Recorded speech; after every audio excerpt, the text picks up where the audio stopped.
प्यारे जवानों, ट्रांसफॉर्मर की शुरुआत करेंगे आज लोग। बहुत ही प्यारा सा टॉपिक है और चांसेस हैं कि पेपर में आ जाए। ठीक है, ध्यान से समझना है।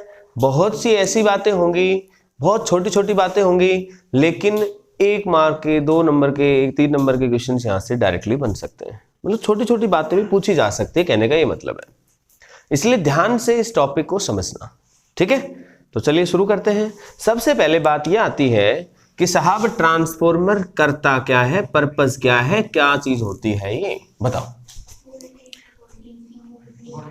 अच्छा, ट्रांसफॉर्मर देखा तो होगा तुमने। कहाँ? ये ट्रांसफॉर्मर नहीं है, मीटर है। मैंने बता भी दिया था तुम्हें। ये जो घर में होता है तो मीटर होता है। ट्रांसफॉर्मर कहाँ होता है बेटे? पहाड़ों के बीच में।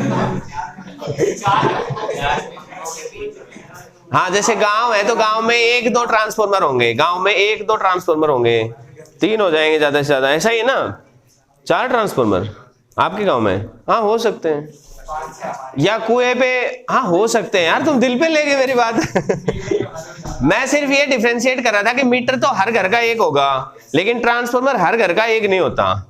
ठीक है, हाँ, हर घर का नहीं, इनका तो इसका अलग ट्रांसफॉर्मर है, इसके भाई का अलग ट्रांसफॉर्मर है, यही बात है। हैं? एक ही है दोनों भाइयों का।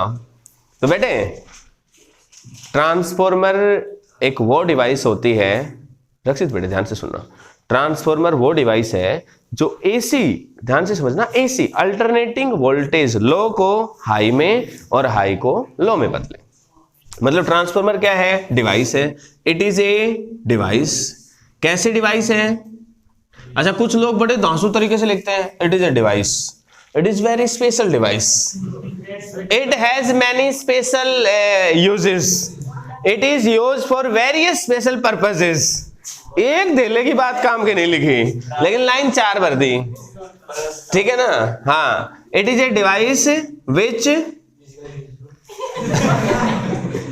जल्दी बोलो, क्या करेगी? जो एसी वोल्टेज लो को हाई में और हाई को लो। ठीक है बेटे, विच विल कन्वर्ट या which will change alternating, AC बोलना थोड़ा गड़बड़ है, alternating voltage from low to high और वाइस वर्सा। वाइस वर्सा मतलब उल्टा, हाई से लो। अच्छा, अब आपके मन में जरूर एक सवाल आएगा, जी इसने अल्टरनेटिंग वोल्टेज को तो बदला, क्या अल्टरनेटिंग करंट नहीं बदलेगा?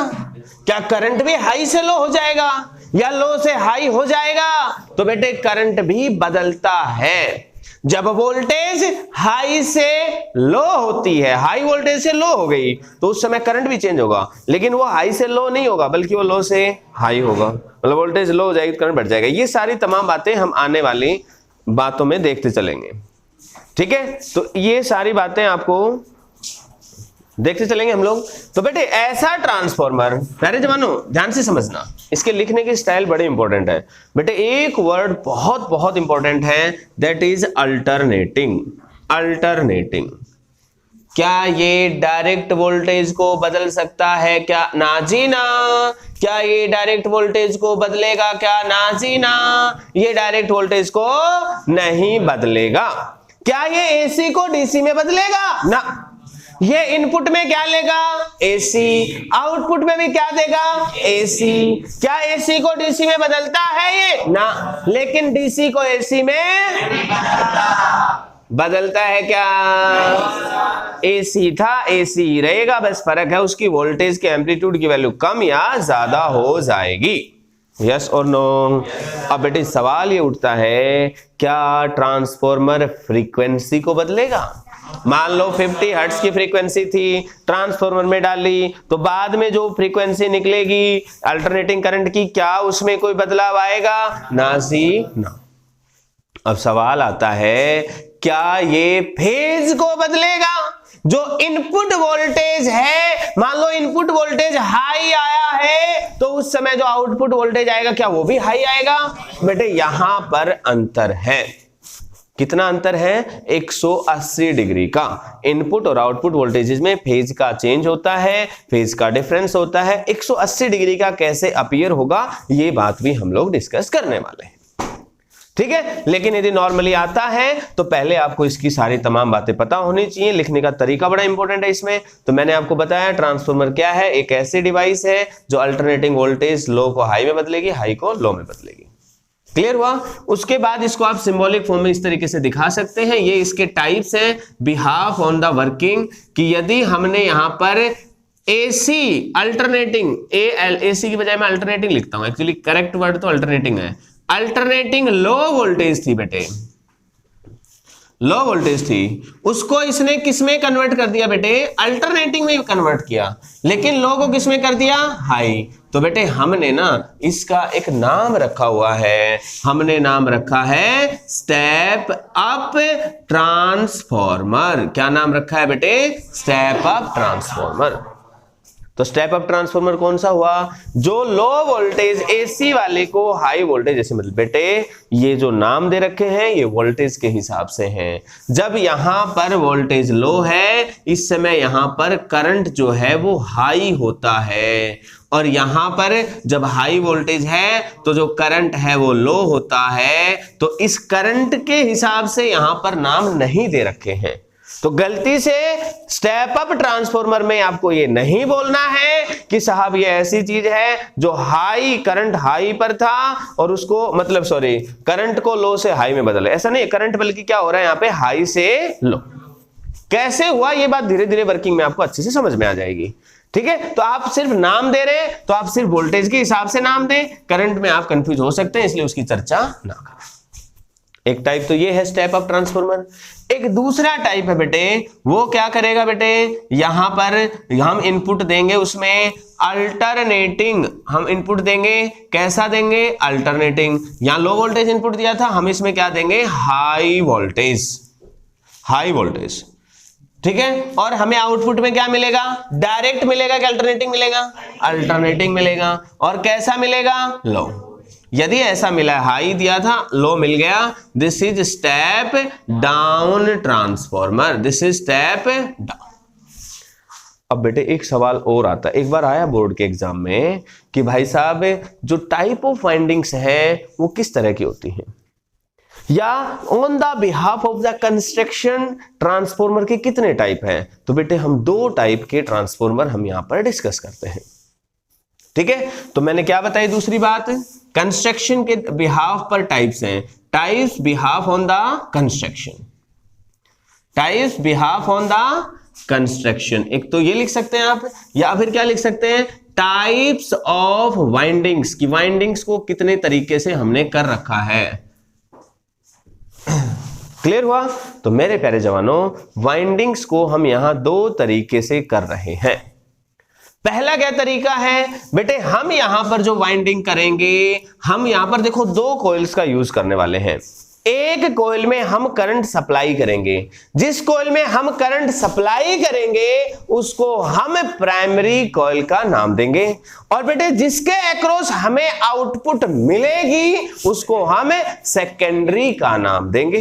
किसका नाम देंगे? और जिसके अक्रॉस हम अप्लाई करेंगे वो प्राइमरी। तो बेटे यहां पर जो वाइंडिंग्स कर रखी है ना वो इस तरीके से कर रखी है। पहला तरीका क्या है? बोथ वाइंडिंग्स और बोथ द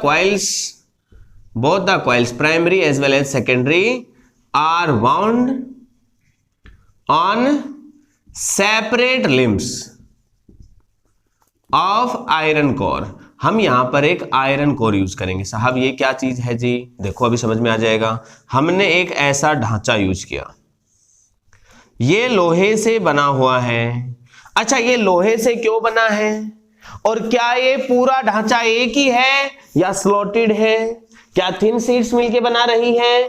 तो वैसे अभी मैं बता दूं आपको कि यहां पर हम लोहे का एक बड़ा ब्लॉक लेके और बीच में से होलो करके ऐसा नहीं कर रहे हैं, बल्कि हम जैसे पन्ना होता है ना अपना पन्ना, तो एक एक पन्ने का यूज करके, जैसे नोटबुक बनी, नोटबुक बन गई, नोटबुक में से आप इतना हिस्सा काट दो तो ये फ्रेम बन जाएगी।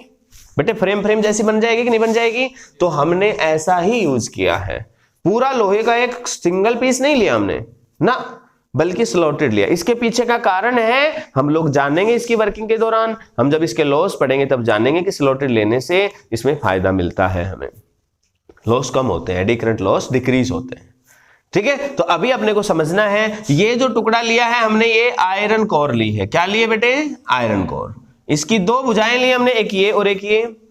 तो हमने कहा यहां पे कि साहब यहां पर हमने प्राइमरी कॉइल को इस तरीके से यहां पर रैप कर दिया।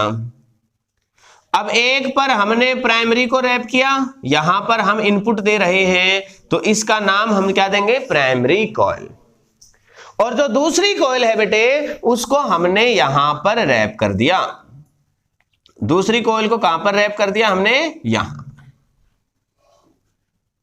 ध्यान रहे, यहां पर हम आउटपुट वाली जो कॉइल है इसको हम सेकेंडरी का नाम देंगे। This is the secondary coil, this is the primary coil. अक्सर हमारे दिमाग में एक चीज और भी आती है, हम प्राइमरी के लिए ये वर्ड यूज कर लेते हैं ना केमिस्ट्री में, ये प्राइमरी ये सेकेंडरी। ऐसे यूज ना करो, फिजिक्स में तो बढ़िया है ये, नहीं तो केमिस्ट्री की फीलिंग आनी शुरू हो जाएगी, है ना। पूरा लिख देना सही रहेगा, बाकी आपकी मर्जी है।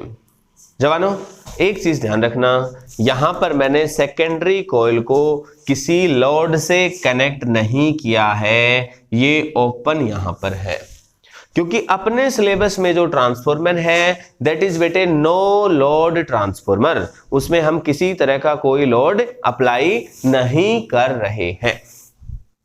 क्लियर है? तो because we are dealing with the no load transformer, इसलिए हम यहां पर सेकेंडरी कॉइल को ओपन रख रहे हैं। लेकिन अभी तो हम सिर्फ टाइप की बात कर रहे थे कि किस तरीके से वाइंडिंग कर रखी है, कि एक ब्रांच पे एक कॉइल, दूसरी ब्रांच पे दूसरी कॉइल। नहीं आया समझ में? इस तरह से बेटे जो ट्रांसफॉर्मर बना है इसका हमने नाम भी दे रखा है, it is core type transformer. क्या नाम दिया हमने? Core type transformer. क्या ये बात समझ में आई कि नहीं आई? यस और नो? अब दूसरी वाइंडिंग कैसे हो सकती है साहब? तो जो दूसरा टाइप हमने यहां पर दिया है वो क्या दिया है? Let me explain this to you. बेटे दूसरे के अंदर हमने क्या किया, मैं यहां से लिखना शुरू कर देता हूं, चलो दूसरे को, ठीक है ना। Both coils are wound one on other, और we can say that wound on each other. एक दूसरे के ऊपर हमने वाइंडिंग कर दी है। कैसे करी जी? एक दूसरे पे कैसे स्ट्रक्चर ली? तो बेटे देखो, हमने यहां पर अरेंजमेंट इस तरह का लिया, हमने इस तरह से एक खाना बनाया ये, और ये दूसरा खाना बनाया। एक्चुअल में ये पता करते कैसे हैं? ई है ना, ई ABCD का ई, अरे ई तो देखा होगा तुमने। तो यदि तुम इस नीचे वाली लाइन को ना देखो, मैं इसको इसको इसको इसको इसको इसको कलर भर दूं, ये ई लगेगा आपको। और एक बार ऊपर वाले को छोड़ दो, नीचे वाले को देखोगे तो ये भी ई लगेगा। तो जो पतली पतली स्ट्रिप्स ली थी ना, वो 2 ई ले रखी हमने, और एक ई ऐसे रखी, फिर दूसरी ई ऐसे रखी, और उससे ये बन गया। ठीक है बेटे? तो अब की बार ये अगेन ध्यान रखना, ये सॉफ्ट आयरन कोर थी, यहां पर भी वही है, यहां पर भी कैसी है? अगेन सॉफ्ट आयरन कोर है। लेकिन इस पे वाइंडिंग कैसे करी हमने? अच्छा, सॉफ्ट आयरन का मतलब कैसा है? The iron is very soft. हाँ, तो भाई नाम दे रखा है, कभी सोचे जी मानने तो देखा नहीं जी, किसा होता है जी सॉफ्ट आयरन है जी, घना घना सॉफ्ट होता है जी मारो तो घना कल्डा है जी, मार ला आयरन तो जी घना कल्डा है। बेटे ऐसा कुछ नहीं है, ये भी वही आयरन है, ठीक है ना। ये इसकी हार्डनेस के हिसाब से थोड़ा सा नाम दे दिया है, आप इसको कभी समझने लग जाए तो बड़ा ही सॉफ्ट है जी, it is just like cotton है। अच्छा देखना, अब यहां पर बेटे हमने एक वाइंडिंग ऐसे करी, एक वाइंडिंग ऐसे करी जवानों। अब कुछ लोग तो दिल पे ले गए होंगे जी, कॉटन सॉफ्ट होती है जी। हमें तो पता ही याद चला। दिल पे लेने की बात नहीं थी बेटे। एक तो ये वाइंडिंग कर ली हमने, लेट अस सपोज, ठीक है। इसका नाम हमने क्या रख दिया बताओगे जरा? जिस पर हम सप्लाई करेंगे करंट, उसका क्या नाम रखेंगे बेटे? Primary coil. एंड इसी के ऊपर दूसरी वाइंडिंग मान लो, लेट अस सपोज इस तरीके से कर रहे हैं अपन, बस भाई घनी उबासी ले रहा है, पता चल गया हमें। अच्छा, सेकेंडरी को हम आउटपुट से जोड़ते हैं क्या? ओपन रखते हैं, ठीक है ना, इसलिए आपको यहाँ पर ओपन रखना है। ये ओपन है बेटे, ध्यान रहे। ये हमारी जो है ब्लैक वाली, ये मैंने लिखी है सेकेंडरी कॉइल, और जो रेड वाली थी उसका क्या नाम था साहब? Primary coil. क्या कोई दिक्कत है? और ये है, this is soft iron core. तो ये दो तरह की इसकी कंस्ट्रक्शन थी, दो कंस्ट्रक्शन के बिहाफ पर दो तरह के ट्रांसफॉर्मर थे। अच्छा, इसका एक नाम भी दे रखा है हमने, ये कोर टाइप था और इसको कहते हैं शेल टाइप ट्रांसफॉर्मर। कैसा कहते हैं इसको? Shell type. क्या आपको कोई दिक्कत तो नहीं है बेटे? Core type transformer and shell type transformer. क्या यहां तक समझ में आया अच्छे से? इसको जल्दी से नोट डाउन कर लो, 2 मिनट से ज्यादा समय मत लगा ना।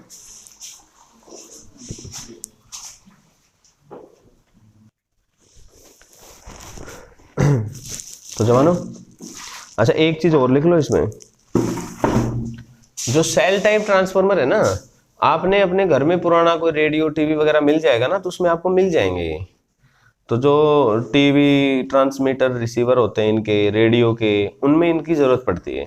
तो मान लो पूछ लेता है कि सेल वाला कहाँ यूज होता है, तो आप लिख सकते हैं, ठीक है ना, इन द टीवी और the radio transmitters receivers etcetera में यूज होता है सेल वाला।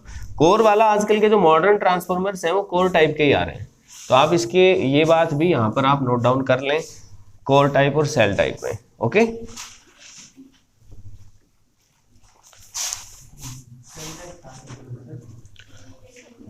टीवी रेडियो ट्रांसमीटर रिसीवर्स में यूज होता है बेटे जनरली। आप अपने घर में कोई पुराना टीवी रेडियो मिलेगा ना, उसमें मिल भी जाएगा, ई बनेंगी। ये मेरे पास है, मैं दिखाऊंगा आपको, दिमाग से निकल गया लेके आना। हाँ, हाथ खोलेंगे जवानों। अब ध्यान से देखेंगे, ये तो थी बात कंस्ट्रक्शन की। अब सवाल उठता है कि जी इसका प्रिंसिपल क्या है? बताएगा कोई प्रिंसिपल क्या है इसका? बेटे इसका प्रिंसिपल है म्यूचुअल इंडक्शन। लेकिन एक चीज, छोटी सी बात आपसे पूछनी है। मान लो आपसे ये कोई पूछ ले, it is based on the principle of mutual induction, ये लिख लेना। आप ऐसा भी लिख सकते हैं more specifically, its principle is electromagnetic induction, और फिर ब्रैकेट में आप डाल सकते हैं म्यूचुअल इंडक्शन। अब मान लो कोई आपसे ये पूछ लेता, क्या ट्रांसफॉर्मर में सेल्फ इंडक्शन की भी घटना होती है? तो बताओ बेटे, होती है।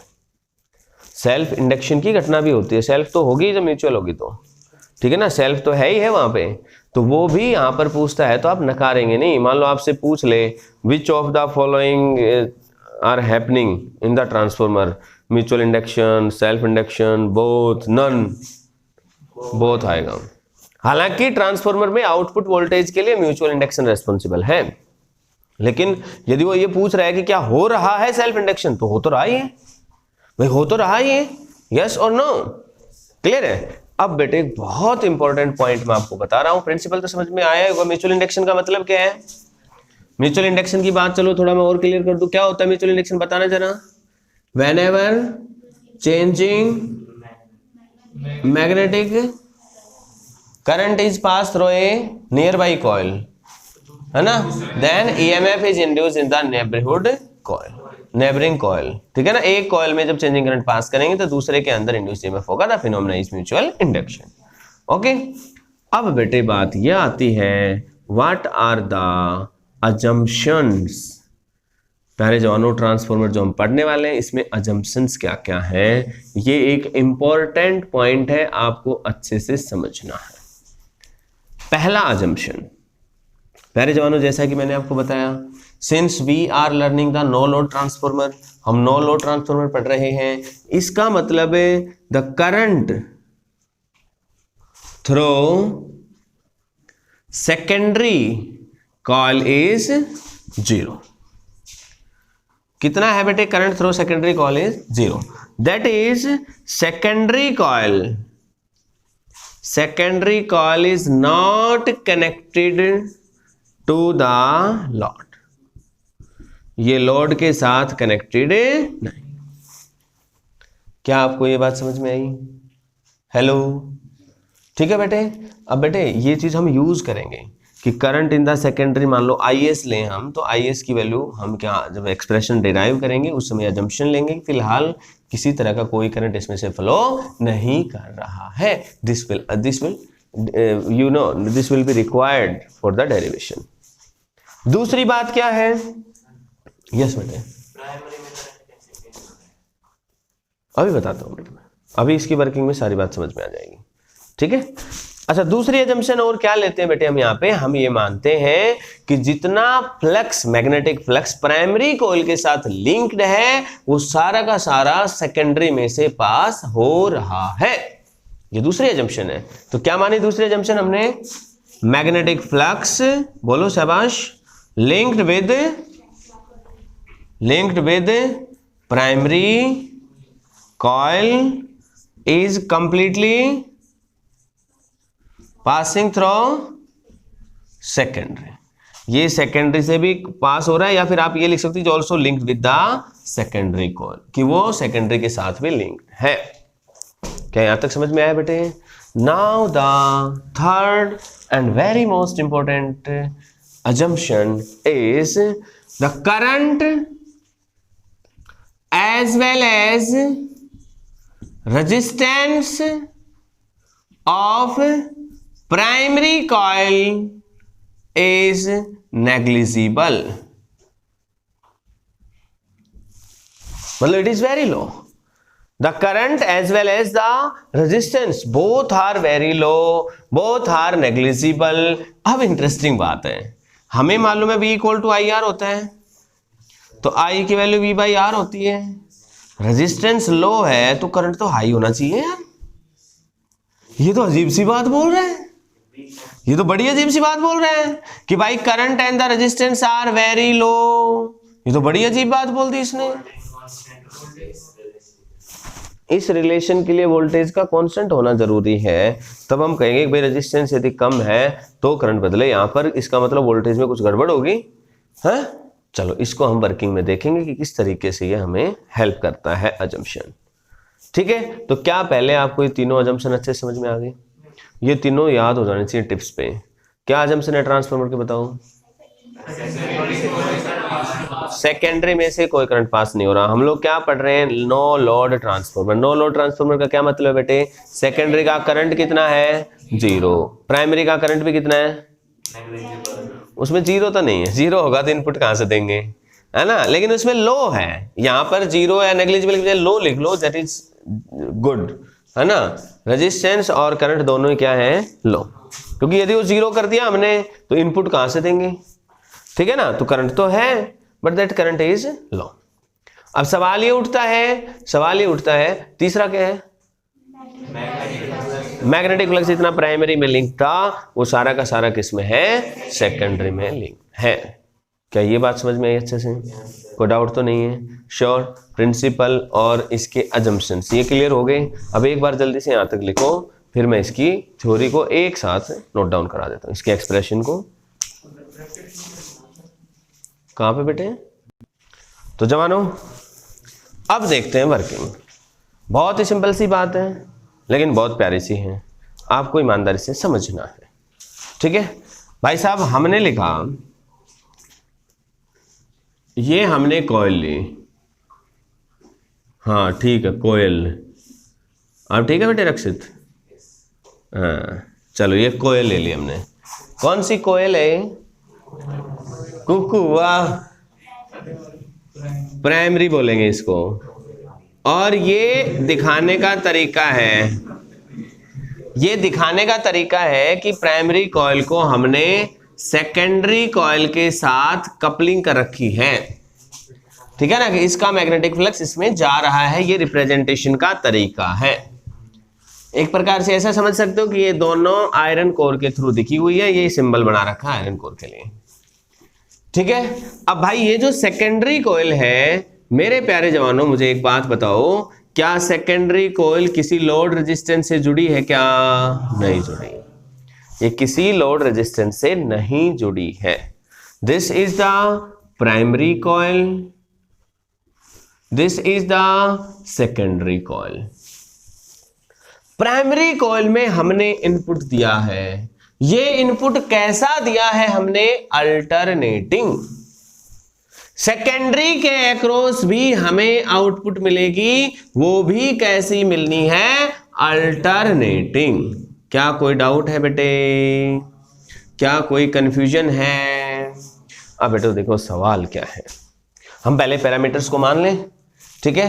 तो हम मान लेते हैं, let us suppose the primary input voltage is Vp, let Vp is the primary, ऐसे लिख लेता हूं, अल्टरनेटिंग, बार बार वर्ड यूज करेंगे तो माइंड में फिट हो जाएगा, ठीक है।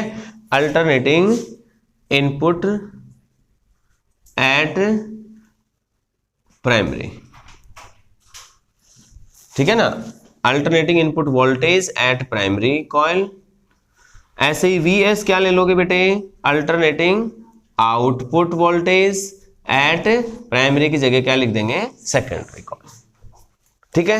अब नोट करना ढंग से, हम मान रहे हैं let Np is the number of turns in primary coil. Primary coil में नंबर ऑफ टर्न्स को Np मान रहे हैं और सेकेंडरी कॉइल में हम क्या मान रहे हैं, Ns। और हम Es को क्या मान रहे हैं बेटे, जो इंपॉर्टेंट पॉइंट था वो ये, Es को क्या मान रहे हैं हम, it is the net induced EMF in, ES is secondary, ठीक है ना, in secondary coil. Secondary coil में जो इंड्यूस्ड EMF हुआ है नेट वो है, और E प्राइमरी को EP लिख देंगे हम, EP is the net induced EMF in primary coil. ये पैरामीटर्स हमने यहाँ पे माने हैं। क्या यहां तक समझ में आया बेटे, यस और नो? अच्छा जानो, अब मुझे एक बात बताओ, हम मान लो ऐसा ले लेते हैं, late d∅dt, let us suppose it is the rate of change of magnetic flux। Magnetic flux का ये, let us suppose rate of change of magnetic flux is d∅dt, और ये कहां पे मानना है हमने, प्राइमरी पे, ठीक है ना, प्राइमरी के ऊपर। अब ध्यान से समझो बेटे, सवाल ये पैदा होता है कि यहां पर अल्टरनेटिंग वोल्टेज अप्लाई किया है, तो बार बार करंट में अल्टरनेटिंग जाना है, तो बार बार इसके अंदर से जब करंट पास होगा तो बार बार बदलेगा, और एक कॉइल में से करंट बदल रहा है तो मैग्नेटिक फील्ड बदलेगा, और मैग्नेटिक फील्ड बदल रहा है तो मैग्नेटिक फ्लक्स बदलेगा। उसी की वैल्यू हमने मानी है d∅dt। ये rate of change of magnetic flux है, बिकॉज हमने यहां पर एक अजम्पशन लिया था कि प्राइमरी और सेकेंडरी में किसी तरह का कोई फ्लक्स लीकेज नहीं है, जितना प्राइमरी में पास होगा सारा का सारा सेकेंडरी में जाएगा, अजम्पशन माना था ये। तो हम यहां पर ये भी कह सकते हैं, it is the rate of change of magnetic flux through primary coil as well as through the secondary coil. क्या आपको मेरी बात समझ में आई? तो उस अजम्पशन की इंपॉर्टेंस पता चली आपको कि यदि वो अजम्पशन नहीं होता तो फिर हम प्राइमरी पे अलग वैल्यू लेंगे और सेकेंडरी पे क्या लेंगे, अलग वैल्यू लेंगे। लेकिन यहां पर हम इस तरह के अजम्पशन जो हमने लिए है ना, ये लेने कोई बहुत गलत बात साबित नहीं होने वाली है, क्योंकि बेटे ट्रांसफार्मर की एफिशिएंसी बहुत ज्यादा होती है, इसके अंदर कोई मूविंग पार्ट्स नहीं होते, शायद ये भी एक कारण है इसकी एफिशिएंसी की ज्यादा होने का, है ना। तो यहां पर इसकी एफिशिएंसी 95% से भी ऊपर होती है, इसलिए हम यहां पर जो अजम्पशंस ले रहे हैं वो बहुत ज्यादा यहां पर वाइल्ड अजम्पशंस नहीं है कि भाई बहुत ज्यादा फर्क डालेंगे, लेकिन फिर भी पता होने जरूरी है। तो यहां पर d∅dt किसका रेट ऑफ चेंज है मैग्नेटिक फ्लक्स, कौन से का, प्राइमरी के अक्रॉस या सेकेंडरी के अक्रॉस? दोनों के अक्रॉस। अच्छा दोनों के अक्रॉस क्यों? सेम है, अजम्पशन ले रखे कि भाई जो प्राइमरी में पास होगा वही सेकेंडरी में जाएगा, इसका मतलब कोई लॉस तो है नहीं, तो जितना रेट चेंज वहां आएगा रेट ऑफ चेंज फ्लक्स का उतना ही यहां भी आएगा। तो ये rate of change of magnetic flux है through both coils, primary as well as secondary. लेकिन ध्यान रहे, rate of change of magnetic flux through each turn, प्रत्येक टर्न ऑफ बोथ कॉइल्स, दोनों कॉइल्स की प्रत्येक टर्न में से जाने वाला है, ईच टर्न में से माना है हमने। तो अब मुझे बात बताओ, इसका मतलब दिस इंप्लाइज दैट, क्या सेल्फ इंडक्शन होगा, क्या होगा, this implies that due to self induction, self induction के कारण प्राइमरी के अंदर जो इंड्यूस्ड ईएमएफ आएगा उसकी वैल्यू कितनी हो जाएगी बेटे, एक टर्न का होता तो हम लिख देते d∅dt, लेकिन इसमें टोटल टर्न कितनी है np, तो np d∅dt, और यहां पर हम लगाएंगे माइनस।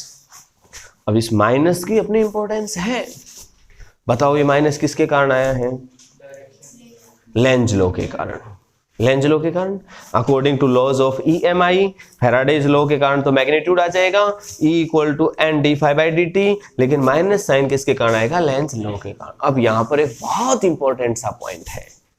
हाँ बेटे तनुज, जो इंपॉर्टेंट पॉइंट है वो ये है कि मुझे ये बताओ कि जो इनपुट वोल्टेज है जो VP हमने माना है, और जो इंड्यूस EMF आया है प्राइमरी के अंदर जिसको हमने EP माना है, VP is the applied alternating voltage जो कि इनपुट वोल्टेज है, और EP is the induced voltage जो प्राइमरी में ही है। क्या ये दोनों सेम फेज में हैं या अलग अलग फेज में? सोच समझ के रिप्लाई करो।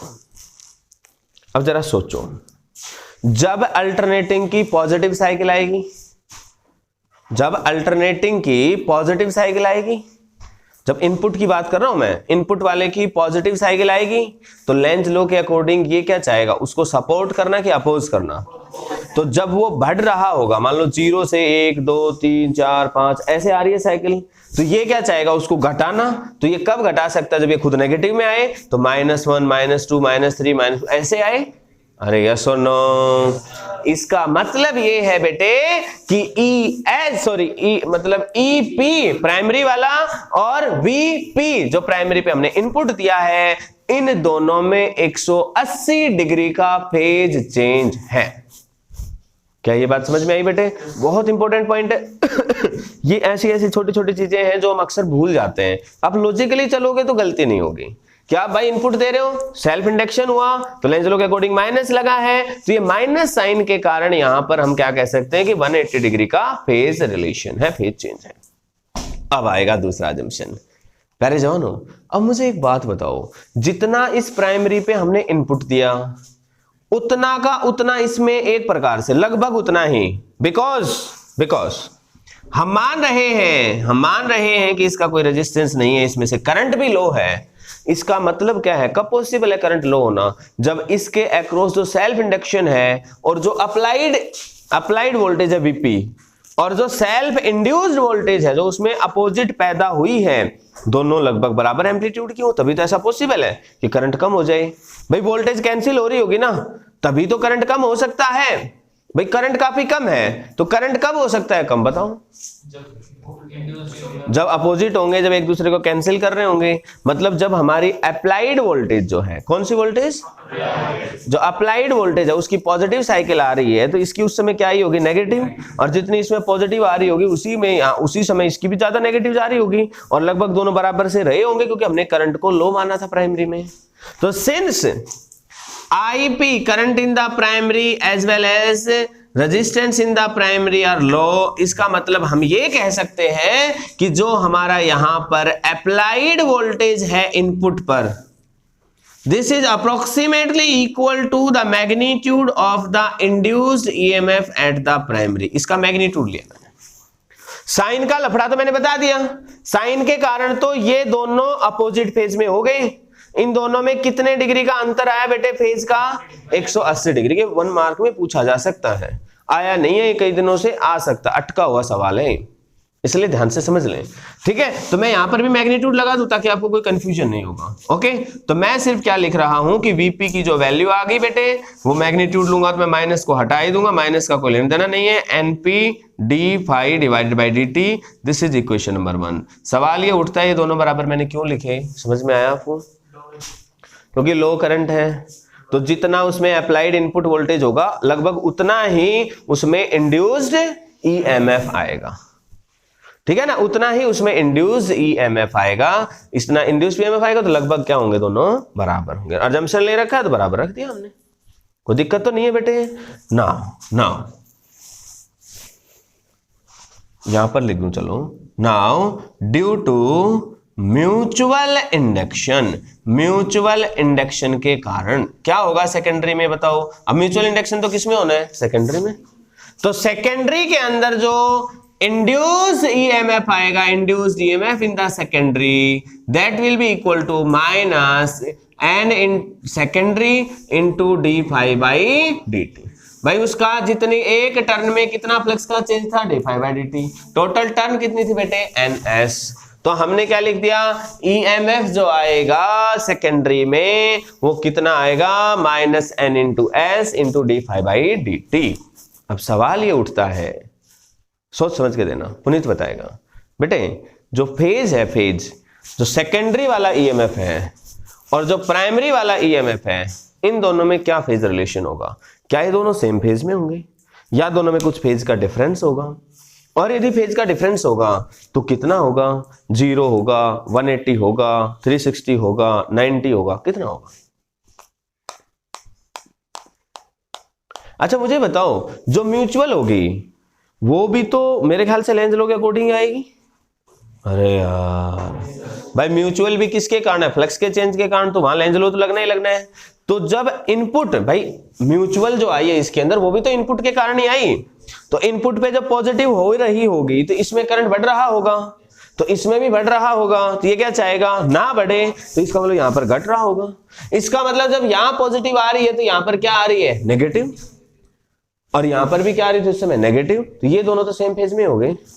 तो जो ईएमएफ इंड्यूस हुआ है, क्योंकि दोनों ही बैक ईएमएफ है, दोनों ही इंड्यूस्ड ईएमएफ है, तो दोनों एक जैसे इंड्यूस होंगे। भाई ये बढ़ रहा है तो दोनों बढ़ रहे होंगे, घट रहा है तो दोनों घट रहे होंगे, लेकिन अपोजिट में घट रहे होंगे। ये पॉजिटिव में बढ़ रहा होगा, उस समय नेगेटिव में बढ़ रहे होंगे। दोनों हैं तो ईएमएफ ही, और दोनों इंडक्शन के कारण आए हैं, तो ये दोनों सेम फेज में हैं। ध्यान रहे, कौन कौन बेटे, प्राइमरी वाला और सेकेंडरी वाला। ठीक है, तो ये क्वेश्चन आ जाता है कि प्राइमरी और सेकेंडरी वाला अक्सर ही आने के चांस काफी कम है। लेकिन पूछ ले मान लो कि प्राइमरी और, क्योंकि अक्सर हम हो सकता है कि रिजल्ट रख ले, हाँ जी 180 डिग्री आएगा आंसर, लेकिन थोड़ा ध्यान से समझो यार, इस पे भी माइनस लगा है, इस पे भी माइनस है, तो सेम फेज में है ना। तो अरे नहीं आएगा समझ में।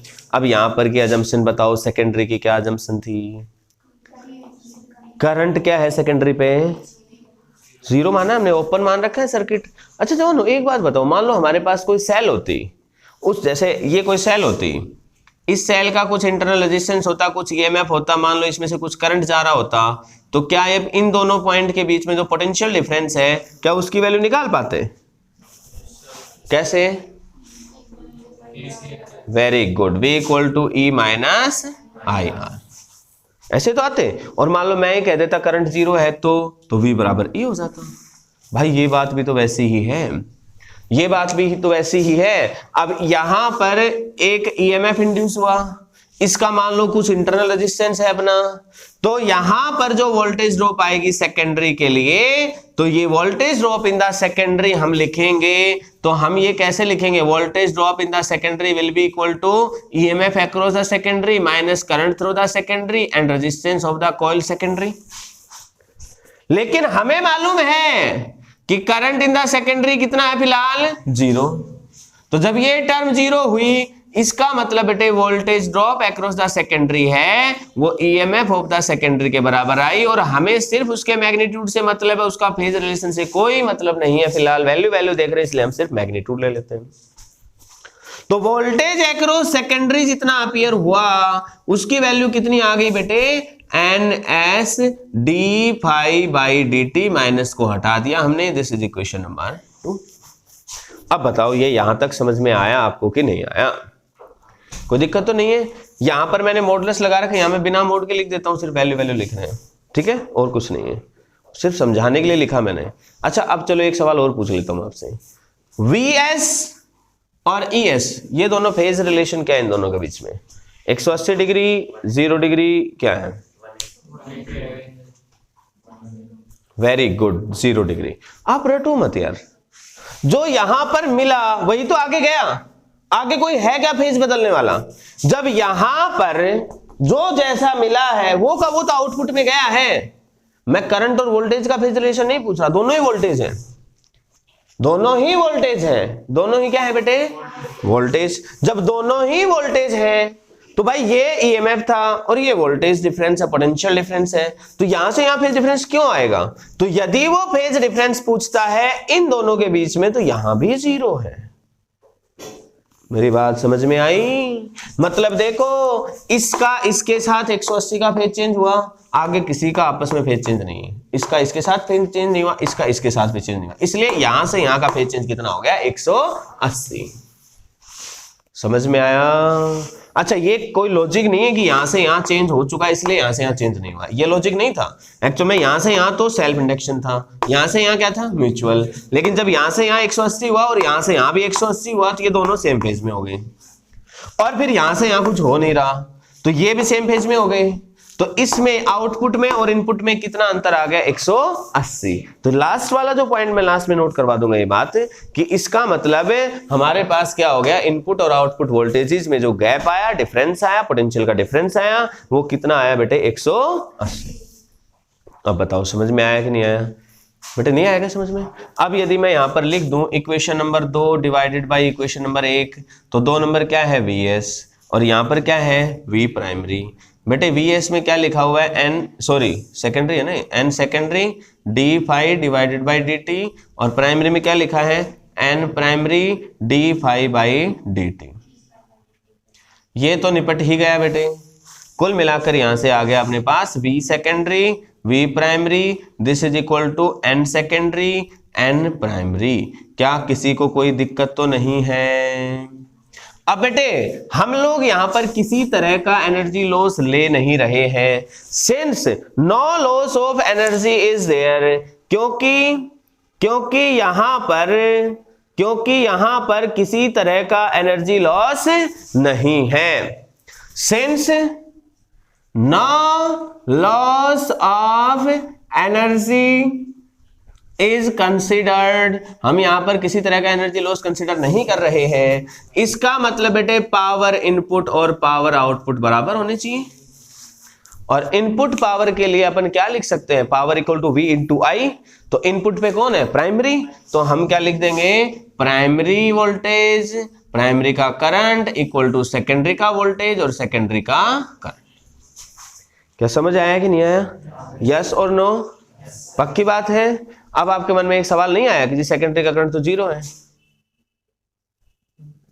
यार ये तो ध्यान नहीं दिया हमने, ओहो ये तो सोचा ही नहीं हमने, सेकेंडरी का तो करंट 0 ही है।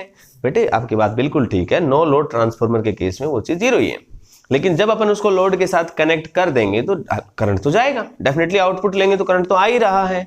तो ये हालत उस समय की है, ठीक है। लेकिन एनर्जी लॉस हमने माना ही नहीं है, तो ये रिलेशन होल्ड होना जरूरी है, ठीक है ना। एनर्जी लॉस हम किसी तरह का ले नहीं रहे, इसलिए क्योंकि थोड़ा सा थ्योरेटिकल बातों में और रियल बातों में थोड़ा सा अंतर होता है बेटे। तो यहां पर हमने अजम्पशन कर लिया किसी तरह का कोई लॉस नहीं है, और वैसे देखो मैंने बताया efficiency of transformer is very high, इसलिए ये हम अजम्पशंस लेंगे भी तो कोई बहुत सा अंतर यहां पर देखने को नहीं मिलेगा, ठीक है। तो यहां पर यदि हम यहां से Vs और Vp का रेशियो ले लें तो इसका मतलब Vs डिवाइडेड बाई Vp निकालें तो Ip डिवाइडेड बाई Is आएगा, और ये भी साहब Vs बाई Vp था। कुल मिलाकर इन दोनों रिलेशंस को एक साथ लिखें, Vs by Vp that will be equal to Ns by Np and that will also be equal to Ip divided by Is। अब यहां से समझने की बात है,